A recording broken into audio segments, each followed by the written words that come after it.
to Christ the Center, your weekly conversation of Reformed theology. My name is Camden Busey. I'm in Grayslake, Illinois, and really excited today to be welcoming two friends back to the program to discuss some exciting things in church history, looking at some Scottish Presbyterianism, which is always a great subject. And we have with us today Jeff Waddington, who is a faculty member here at Reformed Forum and serves as the pastor of Faith OPC in Fawn Grove, Pennsylvania. Welcome back, Jeff. So good to see you today. Oh, yeah. It's good to be with you, brothers, and to on this incredibly beautiful November day, 65 degwees here in Fawn Grove. Well, weird, very strange, but strange. I'm enjoying it while I have it. We're excited also to have another person from Pennsylvania to welcome back Sandy Finlayson, Alexander Finlayson, you may see formally, but on this book, Sandy Finlayson, as he's known day to day, he serves as library director and professor of theological bibliography at Westminster Theological Seminary there in Glenside, Pennsylvania. Welcome back, Sandy. It's good to see you too. Thank you, Camden. I really appreciate the opportunity to be here. Yeah, so we had discussed having you back on the program soon. Last time I was out in Philadelphia, so I'm glad that we were able to work this out. Today we're going to be speaking about a new book that Sandy has written entitled Chief Scottish Man, the Life and Ministry of Thomas Chalmers, an extremely important person in Presbyterian history. And a person of interest to me, as I mentioned, Scottish Presbyterianism. I'm a Presbyterian, and as of today, I'm 21% Scottish. And I say as of today because Ancestry.com keeps updating my genetic profile. So I notice that it changes sometimes day to day, week to week. And my mother just got profiled too, and how my dad's and my mom's add up and come up with my profile makes no sense to me because the math doesn't seem to work. But I'm no geneticist. But regardless of whether you have Scottish genes in your blood or not, no doubt many listeners to our program are going to find great sympathy theologically and just in terms of principle with the man Thomas Chalmers. Talking about this biography is going to be a joy and an excitement today. So a couple things to mention. We're recording quite a bit. I have been, and some episodes are piling up in a sense. What that means is that recording time and the publication time sometimes gets out of sync. So I do not know exactly when things are going to be falling out, and the announcements and whatnot are not always timely in that regard. Nevertheless, you can always visit reformedforum.org for more information about what we are up to, and I strongly encourage you, if you're able and willing, to visit us and subscribe to the email newsletter, because when you do that, you'll always get the latest news and updates regarding Reformed Forum there delivered automatically to your inbox. We have several publications in the works. We are presently indexing Lane Tipton's book, Van Til's Trinitarian Theology, which is we've been waiting for 14, 15 years. So we're really happy the shape that it's in. And the years that have gone by have produced, I think, a more thorough and matured volume, even though the dissertation that it was based on is tremendous in its own right. We have something really exciting to look forward to. And we have courses available at reformedforum.org as well. Of course, Lane's latest course on Union with Christ, but also Jim Cassidy has completed his course on the Westminster Shorter Catechism, and that's on my plate now to finish editing and put all the titling in the videos. So depending on when this airs, that may or may not be completed, but we're looking forward to getting all those available, not just in English, in audio and video, but as well as in Spanish and Chinese, with potentially more languages to come. And one way you can help that along, of course, is by supporting our ministry and our efforts here by visiting us at reformedforum.org/donate. We're always very thankful for all of your support, your prayerful support, your letters and words of encouragement. But if you seek to support us financially, we'd very much encourage that. And the money for that goes towards program costs, towards developing courses, publishing books, getting translations, all of those exciting things, so that we can spread more knowledge and awareness and understanding of our great and rich Reformed tradition to people around the world. So we are very thankful for the opportunity we have here. And if you'd like to partner with us, head on over to the website. We'll have links in the episode description. All right. Well, with all that being said, I'm excited to talk today about Chalmers. I believe we've talked about the disruption in the past. We've been in these waters with you before, Sandy. I'll have a link to our previous episode. I think you and Carl and I, Jeff might have been there too, if my memory serves me.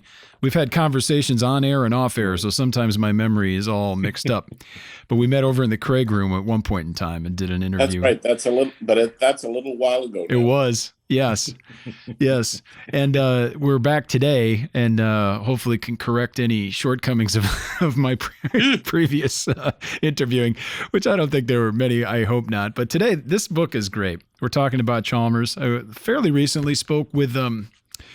Wilborn, Nick Wilborn, about Chalmers and some of his thoughts about diaconal ministry and ministry to the poor. That was based on a journal article in the Confessional Presbyterian Journal. And I know you touch on some of that historically here, but we're speaking about a biography, and you previously also had written a bite-sized biography on Chalmers. I'd like to start just by asking you perhaps how those two relate to one another, but even before that, asking you how you became interested in Chalmers and what brought you to write these volumes.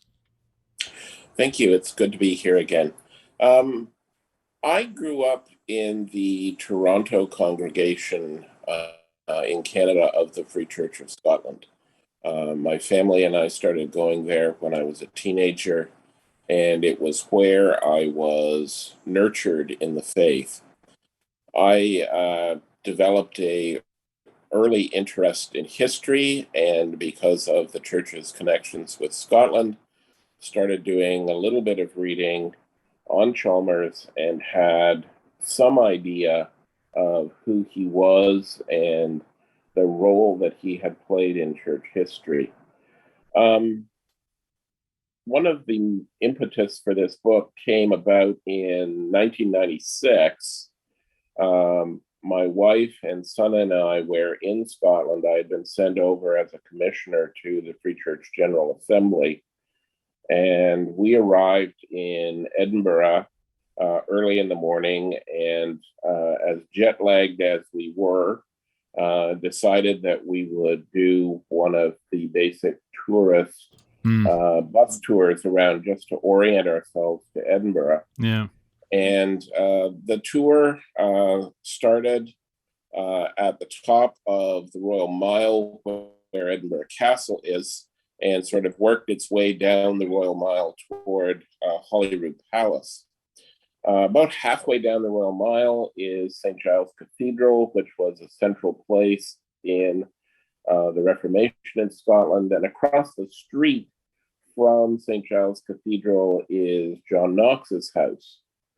And through my jet-lagged brain, I heard the 20-something tour guide say, "We're passing St. Giles Cathedral and John Knox's house.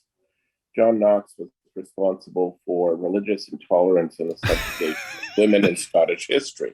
Oh. And I kind of woke up, thought, "Oh, this is interesting." And I sort of, my wife Linda kind of grabbed my hand so that I wouldn't go on my crutches to go after the tour guide.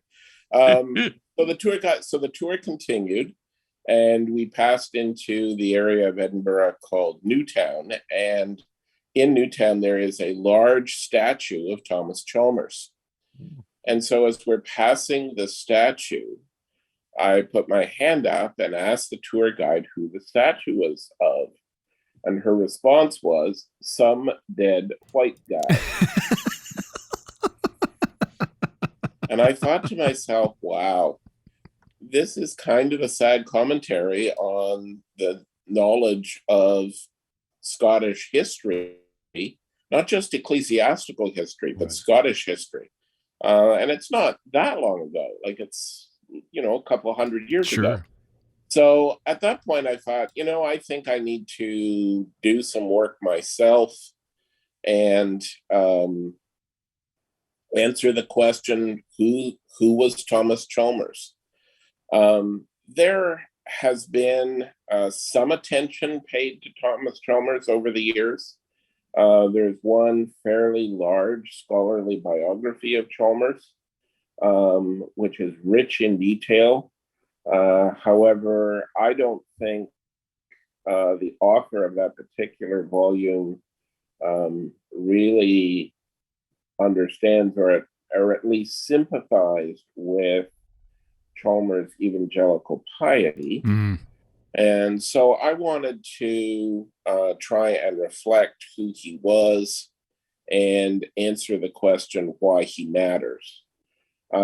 So I was asked by Evangelical Press a number of years ago to contribute a very brief biography in their Bitesize series on Chalmers, which I did.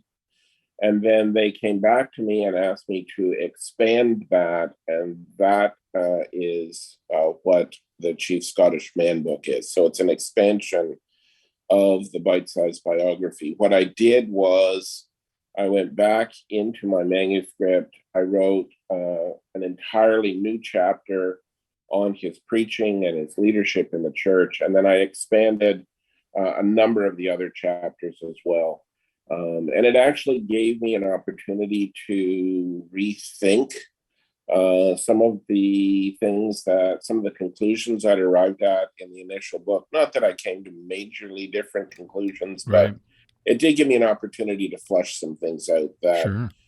I thought needed to be said. And the reality is that Chalmers had a very, very rich life. And one could say a whole lot more about him than I was able to do even within the compass of the larger book. Sure. When you're given more space, you have more opportunity to weigh the good and the bad. And I appreciate that very much in this volume, especially how you frequently wrapped up each chapter, kind of measuring some of these aspects of his life and demonstrating how things developed over time. Yeah. How do you, can you explain to us a little bit about the title, Chief Scottish Man? And I presume the answer is yes, but I'd love for you to answer and explain whether or not you agree that Chalmers was indeed the chief Scottish man of his time. Yes. After Chalmers's death, his son-in-law, Reverend William Hanna, who was a Free Church of Scotland minister, took up the task of writing Chalmers's biography. It was originally published in 4 large volumes, and when he had finished the 4th volume, he sent a copy to Thomas Carlyle, the philosopher and social commentator. And when Carlyle received the 4th volume of the Hanna biography, he wrote a letter to Hanna in which he said this, and I can quote from the letter. Hanna wrote, Carlyle wrote, "A few days ago I received and have now gone through with much interest and pleasure your 4th volume, for which and for all your other kindnesses to me, accept many sincere thanks. This important work is now concluded, and I think we may safely say is a piece of work well done on your part, and likely to be long useful to mankind. It is not often that the world sees men like Thomas Chalmers, nor can the world afford to forget them, or in its most careless mood, be willing to do it. When they do appear, in whatever guise that be, probably the time is coming when it will be more apparent than it is now to everyone that here intrinsically was the chief Scottish man of his time." So that's where the title of the book came from. And I think there is justification for saying that. Chalmers, we know him as a pastor and theologian, but he was also a social thinker. He wrote books on economics. He was interested in mathematics. He was in many respects a polymath, and was hugely influential in his time. And unfortunately, as Carlyle alluded to in his letter to Hanna, the world has largely forgotten Chalmers, and that's sad. Yeah, I wanted to ask you, Sandy, when you had that tour and the young tour guide said the dead white male, were you aware of this letter before that, or I was not. after? Okay, but No, you must have thought back when you read Carlyle's letter to Hannah. You must have thought back into the, oh my, it's happened, at least among a certain portion of the population. Given his significance for the country as a whole, even outside of the ecclesiastical circle, right? Exactly. Yes. He lives in a, we know, for instance, closer to our time, that the things that happened to J. Gresham Machen were often reported in the New York Times, in the major newspapers on the East Coast. That would not likely to happen in our day, because the church and the larger society are compartmentalized. And I think that's probably what you saw a manifestation of that, or heard a manifestation of that, and what that young tour guide said. That Chalmers is now, he's church, so we're not interested in him. So it's the world in which we live, where the church is compartmentalized, so that and Christianity is privatized. Yes, right. That's very good. And Chalmers would I'm sure, if he were alive, would be greatly upset to hear that the Christian faith is privatized in the way that it has come about, not only in the United States and Canada, but in the Western world, right? That's a problem. But so we're dealing with a man who lived at a different time. I think it was Carl Trueman who said the past is a foreign country. And I think it's helpful to remember that as we think about that. That's not to relativize Chalmers, it's simply to say that we live in a different cultural context, and therefore, there are going to be things that we're reading and we're going, wow, I can't imagine that happening in our day. Some of the questions that he wrestled with regard to what we would call diaconal and mercy ministry issues, and perhaps at some point in our conversation we can talk about the establishmentarian principle, which of course Chalmers believed in, even though he was involved with the disruption.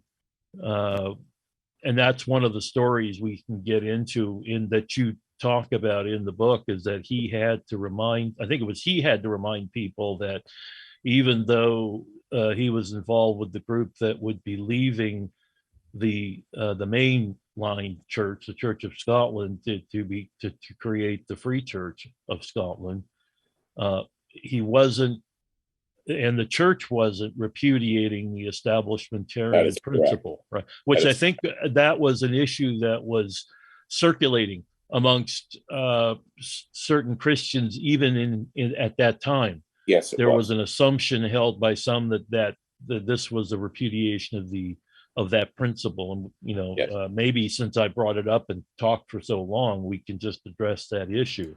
What is the establishmentarian principle? Well, the establishment principle is something that is rooted in the Reformed confessions, and it's rooted in the original language of the Westminster Confession of Faith. And it essentially says that the church is under the headship of Christ, and so is the nation. And therefore that the nation and the church should cooperate in the advancement of the Christian religion. It is not to say that the state should necessarily advance the interests of one particular denomination, to use a modern term, over another, but it is saying that the state is making a deliberate choice to support and maintain Christian religion. Theologically, it's drawn on the basic principle that Jesus is king. And this is something that, as I said, it appears in the Reformed Confessions. And I think that we are the poorer for our abandoning that principle. Now, in the North American context, it obviously came into conflict with the American understanding of the separation of church and state. Mm-hmm. And I mean, we can argue whether or not that was a good thing or not. But I think the effect of the radical separation of church and state is that you have essentially ended up where there is a spiritual vacuum. And we all know that the devil loves spiritual vacuums. Mm. And so we've essentially ended up in a situation where secularism has become the state religion. And I think we as Christians, as unfashionable as it is, should perhaps revisit this issue. And I think it's important to understand that in saying that you believe in the establishment principle does not mean that the state should persecute people who aren't Christians, that there shouldn't be religious liberty, but it does mean that the church and the state should cooperate. So the church is responsible for the preaching of the gospel, the administration of the sacraments, and the right exercise of church discipline, which, as good Reformed folk, we know are important aspects of what defines the church. Mm-hmm. So that's the job of the church. It's the job of the state to maintain justice and to establish order in society. But there are places where the state and the church can cooperate, and that's where they should be cooperating. And if you look at the original language of the Westminster Confession, it lays out how that ought to work. So, I mean, that's basically what the establishment principle is. One could say a lot more about it. Probably the best defense of the establishment principle is in James Bannerman's The Church of Christ, right, published by the Banner of Truth. There's a lengthy section in Bannerman where he talks about how this ought to work. So that's excellent. I mean, to provide further context for even this establishmentarian principle, and for Chalmers as a man, I'd love for you to expand upon the historical context at the time, because Scotland, in many ways, was a country, a land in turmoil. And I'm wondering how you might describe or characterize, or if you'd be willing to disclose to us, how these historical and cultural forces might have provided the mold into which Chalmers was able to be cast. Okay, well, Chalmers is born in 1780, which, as you've indicated, is a time of significant turmoil. There is considerable turmoil on the continent in terms of the French Revolution. There is considerable turmoil at home in the United Kingdom. We're seeing the beginnings of the Industrial Revolution, which remade British society in significant ways, so that you had what had previously been a largely agrarian country, where the basic means of production were coming from the land. That changes, and with the Industrial Revolution, you have the cities become the places where the engine of the economy is driven. So you have growth of the factories, And with that comes major population shifts from the country to the cities. With those population shifts, you end up with significant social problems in the cities that had not existed, at least to the same extent, prior to the end of the 18th century, beginning of the 19th century. So you've got massive population growth in the cities, you've got a change in the economy, which causes people to be unsettled and causes the country to be unsettled. And so it's into that context that Chalmers is born. On the church side of things, the Church of Scotland at the end of the 18th century, the beginning of the 19th century, is a church that's significantly divided. There are people in the Church of Scotland who are members, who are clergy, who are office bearers, who are largely involved in the church for reasons of respectability. It's largely about the fact that going to church is something that civilized people do.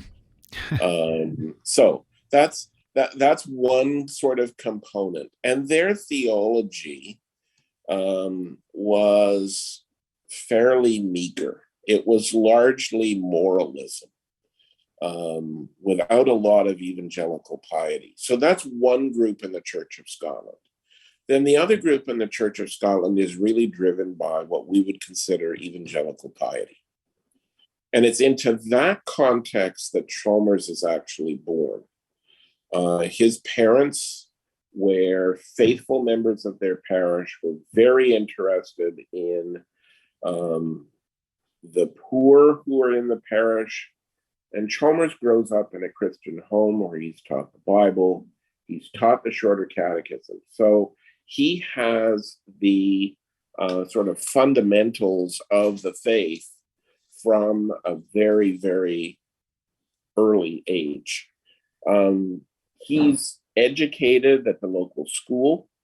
He's not a great student. He's no more for his physical strength than he is for any great academic attainment. When he leaves the local school, he goes to St. Andrew's University in 1791 when he's only 11 years old, which, is kind of mind-boggling. And even by the standards of his day, where children went to university a lot earlier than they do now, this was early enrollment by anyone's definition. He wasn't a spectacular student, and he comments later in life that he regrets that he hadn't worked harder. But nonetheless, he did well enough. And interestingly enough, he does particularly well in mathematics. In 1795, he begins divinity studies. And this is sort of at the insistence of his father. And it's not because he felt a particular call to gospel ministry, but because he believed that being a minister would provide him with comfortable employment and the social status that I mentioned earlier. Oh, how things have changed. I was going to say, oh yeah. Well, I was going to ask you about this, Sandy. It's interesting to consider some of his thoughts at the time, and he recognized that maybe he wasn't the greatest student early on, but it seems at divinity school and then maybe just after, when he started to teach in some occasions, I was curious what his own thoughts of himself were, because he seemed as a young man to have, maybe in a sense, you described him as having a very high view of his own abilities and a desire to cultivate that and let other people know. I think arrogant would be the operative word here. Yeah. He felt he thought he was really pretty important. And he when he becomes a minister, So he's ordained in 1803 and is working in a rural parish in Fife. But he largely neglects his pastoral duties to a significant extent and focuses his energies on trying to get a job at the University of St. Andrews. And I mean, just to give you a sense of his interests, he publishes his first book in 1807, which is called An Inquiry into the Extent and Stability of National Resources. So he's writing a book on political economy, essentially, in 1807. Now, the book was seriously panned by the critics, which was a huge disappointment to him. He really took major hits because the book was not well received. And actually, in the providence of God, I think that may have been something that so shook him that he began to really sort of question himself a little bit, that maybe he wasn't quite as important or quite as good as he thought he was. But then between 1809 and 1810, there are a number of things that happen to him. He becomes very ill with consumption. A number of his families die from consumption, siblings that he was very close to. And then as he's recovering from his illness, he begins to read William Wilberforce. And it's in reading William Wilberforce that God uses that, humanly speaking, to bring about his conversion to true Christianity. So I mean, he begins his parish ministry not a Christian, and it's only after he has been in parish ministry for a number of years that he actually comes to saving faith, which is really interesting. This is even a worse idea than missionary dating. Yes. To try to get people into the ministry so that they be converted, but the Lord works in mysterious ways. We're thankful for that. Yeah. But my word, yeah. So and one of the things there are a number of volumes of Chalmers' sermons that you can read. The early sermons are largely just moralistic, live a decent life, work hard, be nice to your neighbor kind of messages. But immediately after his conversion, there's a massive change in his preaching, not surprisingly. Yeah. And he begins to really come to understand the meaning of true faith. Wow. How did his parish ministry change at the time? Did he at that moment have a shift in perspective where he moved from career to vocation and pour himself into parish ministry, or did that develop and flourish later on in life? It had an instant, and I would say even profound effect upon his parish work. After he returns from his illness to his duties, his whole view really changed. So instead of viewing his pastoral ministry as a means to gaining recognition and preferment, he now sees that he was called to preach the gospel and serve his parishioners. So I've already mentioned the radically different change in tone to his preaching, but he also begins to start working on things like Bible societies, missionary societies, and he begins this parish visitation and working much more directly with with the people in his parish. Yeah, I can't imagine there wouldn't be a radical change once his heart is of course renewed, right? That then means he's doing visitation. His preaching is biblical. Those two things, of course, go together. If you want to preach effectively, you kind of need to know where your people are at. The other significant event in this period of his life is his marriage. He marries a woman by the name of Grace Pratt, who was daughter of an army captain. She actually came from one of the wealthier families in the parish and brought some money to the marriage. They had a very happy marriage. They were blessed with 6 daughters, and Anne Chalmers, Grace Chalmers, his wife, she essentially becomes his secretary, handling his correspondence. And then ultimately, as his ministry continues to develop, she becomes the major person who manages his publishing endeavors, his interactions with his publisher. And so she had a really good head for business, which he probably did not. And so which was a huge blessing for him. Wow.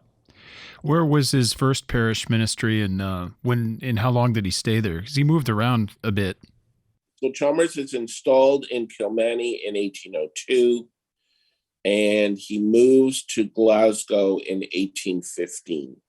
And he serves 2 parishes in Glasgow between 1815 and 1823. He's at St. Mary's Tron Parish from 1815 to 1819, and then he's at St. John's Parish from 1819 to 1823. And it's during those 2 periods of time in Glasgow that a lot of his ideas on parish ministry are developed. Yeah, I was going to ask, I mean, what you mentioned Kilmany and him being having a parish ministry there, being ordained there, but he began he began the Kilmany Bible Society. What was the intent of that, and how does that reveal or disclose something about Chalmers and his view of the ministry? Well, he comes to recognize that Scripture as the Word of God is essential to our faith and our lives, and that the distribution of the Scriptures throughout the country and beyond the country to foreign mission work is central to the cause of Christ. And so these Bible societies were set up to support the distribution of Bibles throughout the UK and further afield. I mean, from a 21st century perspective, where we have the Bible on our phones, it takes a bit of imagination almost to think of a day when people didn't have the same access to the Bible that we did. We take it for granted. Right. And in the early part of the 19th century, that was just not the case. Now, part of that was Bible distribution, but it's also a question of literacy, people being able to read. And so that becomes, the literacy piece of this becomes very important, because when Chalmers goes to Glasgow, one of the things that he does is he sets up Sabbath schools in the parish, which, taught the Bible and the shorter catechism, but they also taught people how to read and do other basic skills as well. A lot of them they're factory children, weren't they? And that's exactly right. They learned how to read there because they weren't learning elsewhere. They're wrapped up in the Industrial Revolution. But the purpose wasn't just to get them to read in its own right, but so that they could read the Bible. Read the Bible. Yes. But read the Bible. Praise And God. that, of course, was also in England. Robert Raikes, who is considered the founder of the Sunday school movement as we now know it. Yeah. It was to start Sunday school was started as a literacy program, again, for the children of coal miners, colliers, as they were called, right? Yes. And so it was, but you think about this was a key element in evangelism and church planting, so home missions and then foreign missions, right? So the two are tied closely together in the distribution and the teaching of the Bible. So that's, and you're right, because we have great access to printed copies of the Bible. Most of us probably are in homes where we have multiple copies of hard copies of the Bible, but now we have it on our phone, our computer, desktop, our laptop, our tablet. Pretty soon it'll probably be in our glasses. And going across. Well, I've got mine lenses. on that chip they put in me through that vaccine, so I'm There all you set. go. Yeah, I loaded it there. Sandy, what? Two questions here that are connected. How did Chalmers change during those 12 years at Kilmany, and then also how did he transition? What led him to Tron? Okay. Well, the main thing that changes in his period in Kilmany is his conversion.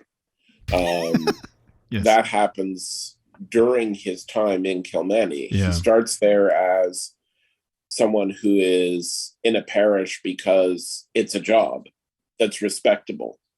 He leaves Kilmany as someone who is passionately preaching the gospel. It's interesting if you look at, I have a quote in the book from the final sermon that he preached in Kilmany. And he says this, and the sermon is based on words from Colossians 2, verse 6. As you have therefore received Christ Jesus the Lord, so walk in him.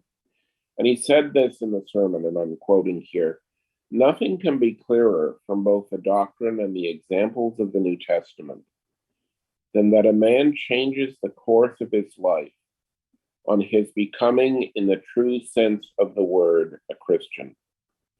There is no such thing as receiving Christ, and after that, walking just as you were wont to do. Choose him, let him enter your hearts by faith, and let him dwell continually there. And that's an autobiographical comment that he's making there. Right. His life was radically changed by his coming to faith. Praise the Lord. So now you asked about his move to Glasgow. When he moves to Glasgow in 1815, the city is divided into 8 parishes or areas. And each of these areas had a church that was responsible for providing for the care of the residents in the area. The Tron parish was in central Glasgow. It had had a long history. It had been established as far back as 1484 and had become Presbyterian in 1592 after the Reformation. The church building had been rebuilt in 1794 and seated about 1,300 people or so. Oddly enough, the actual church building was located just outside the official parish boundaries. Right. You're ministering out of bounds. Yeah. Which was or into touch, if we're speaking in UK sports terms. Yeah. Yeah, which this wasn't unheard of, but it does indicate how badly the original concept of the parish system had broken down. So Chalmers is elected the minister of the Tron Parish Church, and as he goes there, as I said, the church sat about there was enough space for about 1,300 people. But the actual population of the parish was like 11,000. Wow. So there's obviously a lot of people who can't be reached in terms of them getting to church. We also have to keep in mind that in order to go to church, most people were required to pay what are called pew rents. Mm-hmm. So you essentially had to lease your pew to have the privilege of going to church. Now, some churches had areas for poor people that weren't rentals, but most of the spots in the church, you had to pay to get into church, which to modern ears, again, is certainly very odd. But that also led to the prestige, because absolutely. The wealthier people could be in high-profile seats. Yeah, right. Yeah. Now, understand that was true in the colonies as well. Right. Jonathan Edwards dealt with the issue of pew rentals and Machen too in Northampton, right? So that's this is on both sides of the Atlantic. Well, even as late as Machen, he was pulpit supply. I can't recall the name of the church or the well-known person. You probably do, Jeff, but he did pulpit supply, and the guy canceled his subscription as a protest. I want to say Van Dyke, by the way, or Van Dusen. He was a professor at Princeton in literature, if I remember correct, English literature, and he made it. This is one of those stories that made it into the newspaper. Yes. Right. The fact that he publicly announced he was leaving the church because he was offended by Machen's preaching. Right. So, I mean, one of the things that I think is important to note here is that Chalmers at Kilmany was in a rural parish. Okay. Country parish. Now he's in the middle of one of the fastest growing industrial cities in the UK. Yes. And so the model of parish ministry that he had begun in Kilmany needs to be tweaked somewhat in order to work well in the cities. And the main thing I think that's important to note is that he's basically the first thing he does is to begin a systematic visitation of the parish. And he realizes that he can't do this on his own. And so he begins to train new elders and new deacons so that the elders and the deacons can become equally involved in the ministerial outreach in the parish. And that's a really important piece of Chalmers' philosophy of ministry.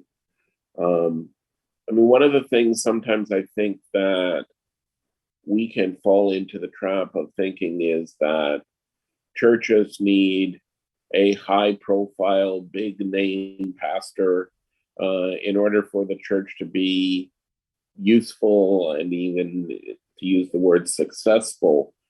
And I think Chalmers' understanding that ministry needed to be shared was very important, because there's no way he could have achieved everything that he did in those parishes without a revitalized diaconate, a revitalized eldership, and then also motivating the church members to become more involved in the life of the parish, getting involved in poor relief, getting involved in teaching in the Sabbath schools, and so on and so on. Certainly. I am curious to hear about his other parish ministries as well, but I'm also interested to hear about his time at St. Andrew's University. I believe that's 1823 to 28. We're getting closer to the Scottish Church crisis and the disruption of 1843, but just on the eve of that, or the precipice might be a better metaphor. What were some of the more significant aspects of his time at the university, and how was his ministry? What form did it take there?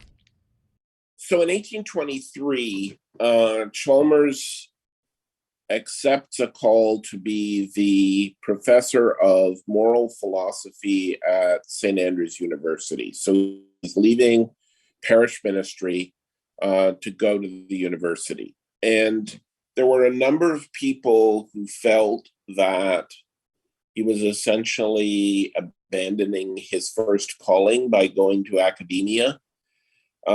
His view, however, was that by going to St. Andrews and then subsequently to Edinburgh, the University of Edinburgh, that he was actually furthering his vision for the growth of the church, because his teaching was primarily directed toward theological students. And what he was concerned to do was to raise up a generation of theological students who would share his evangelical fervor and his understanding of the place of the church in the society. I think one of his greatest achievements at St. Andrews was that he became very involved in student missionary fellowships at St. Andrews.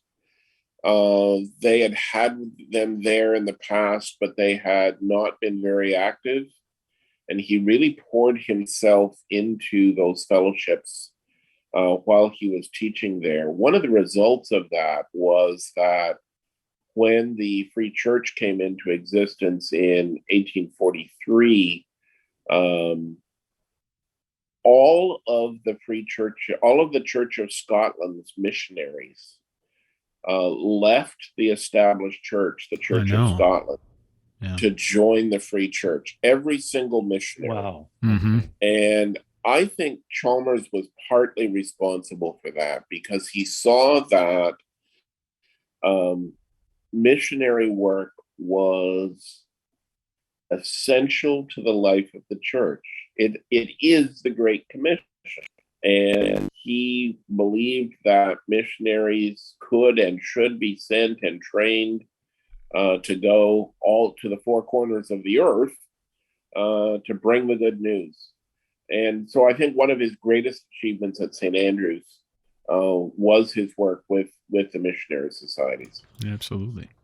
I know things get rather involved. We could do a several months worth of podcasts just on the beginnings of the Free Church of Scotland and speaking about the disruption. But for the sake of our listeners, I'm wondering though if you can at least just introduce the idea to them, and perhaps we can follow up at a future time to get down into the meat. Sure. What brought about the separation of the evangelicals in the Church of Scotland to form the Free Church in 1843 was largely a dispute over who had the right to call parish ministers. Going back as far before the Reformation in Scotland, it was often the local landowner who appointed the parish priest. And even after the Reformation, a lot of wealthy landowners felt that the local parish church was something that they controlled, and that they should have the primary say in who became the minister.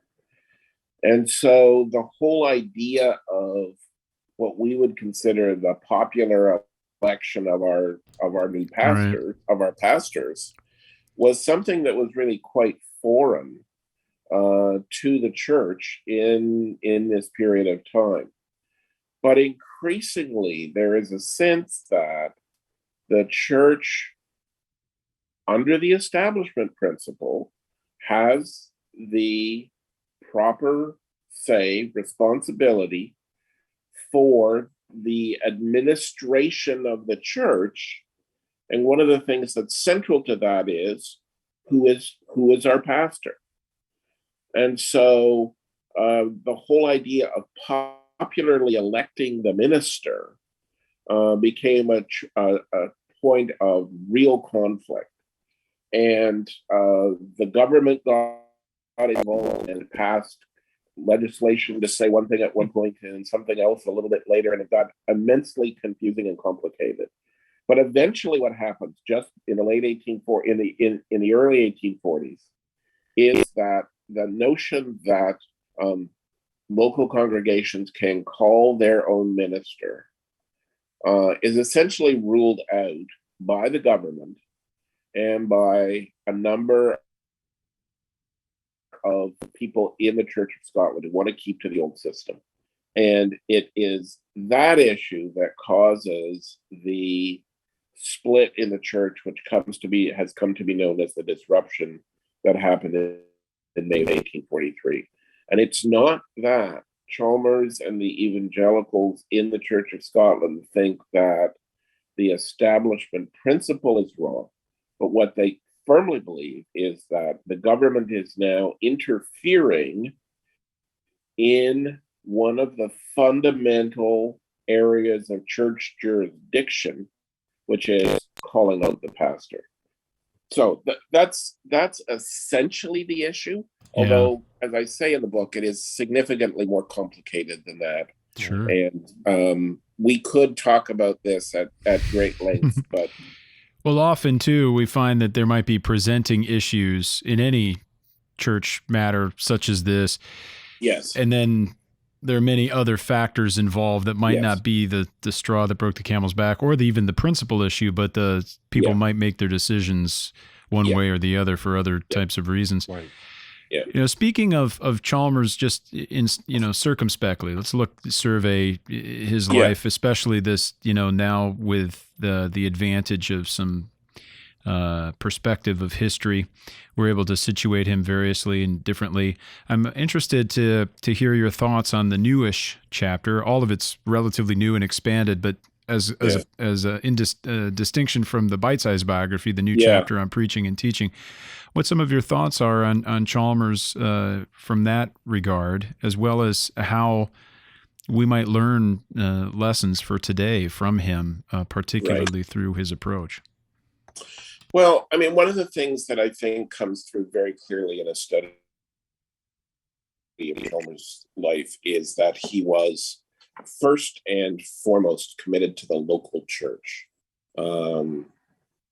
After his conversion, God used him in the rural parish to bring about revival.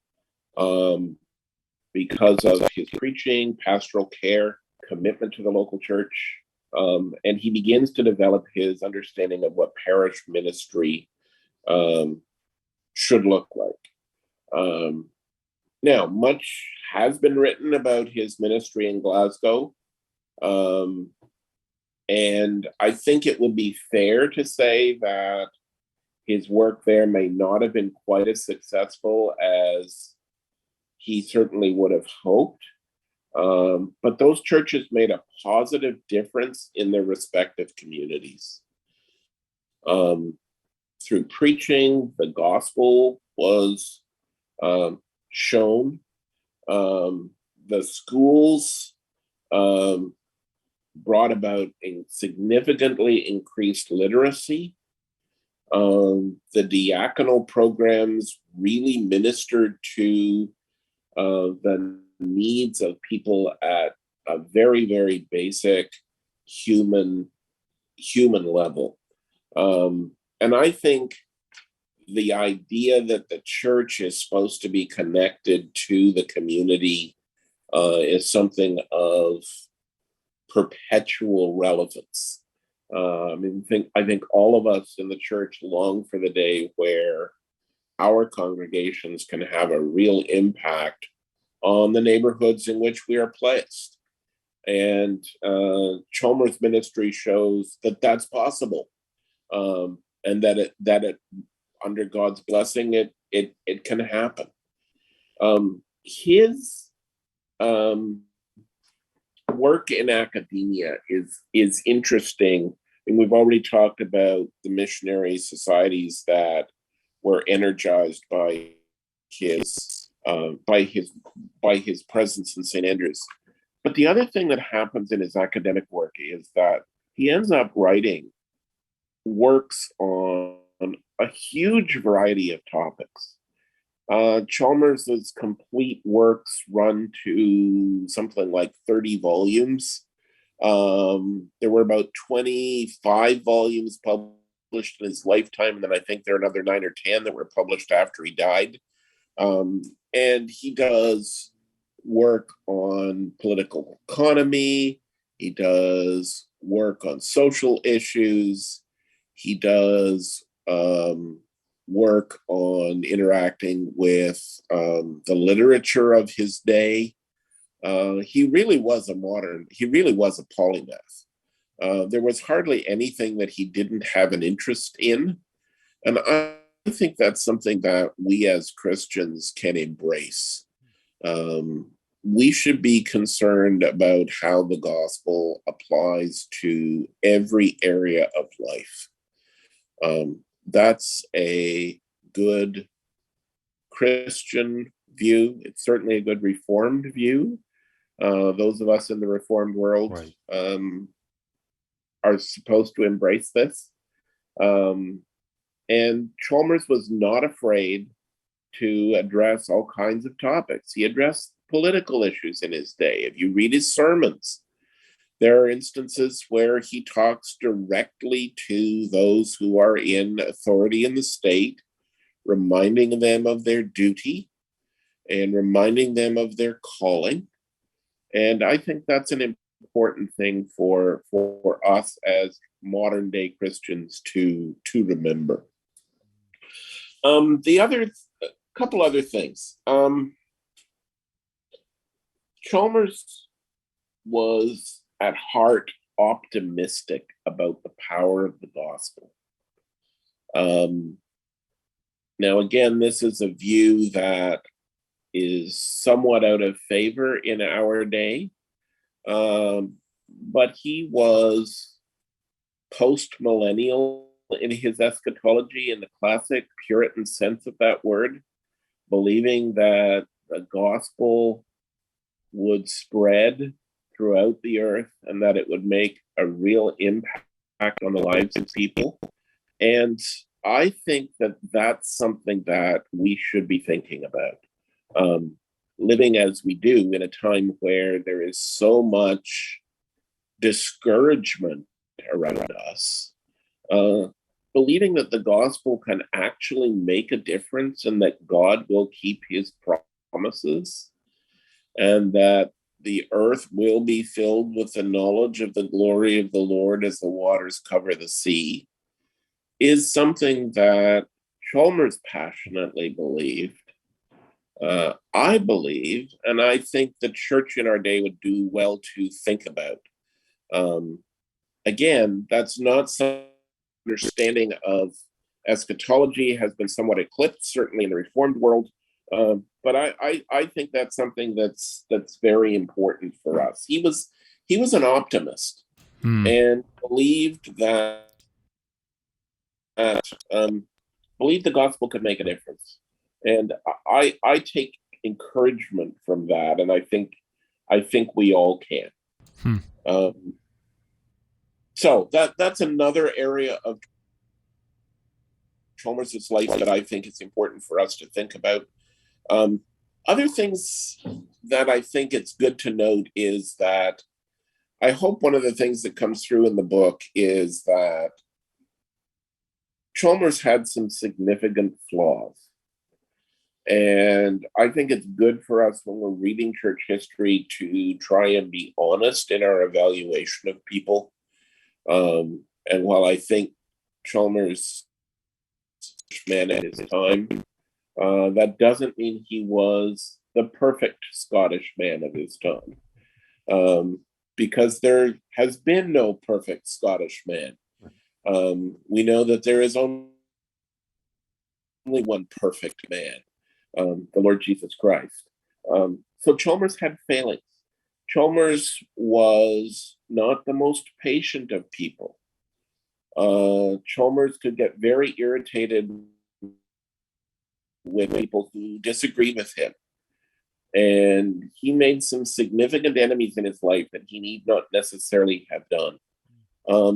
I think he sometimes romanticized significant differences that exist between various parts of the Christian church. And while I believe that his ecumenical spirit is something we should emulate, that doesn't mean that there aren't differences between Christians.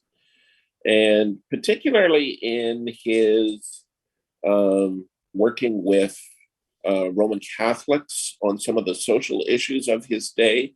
I think he may have downplayed a little bit some of the significant differences that exist between us, and I don't think that's helpful.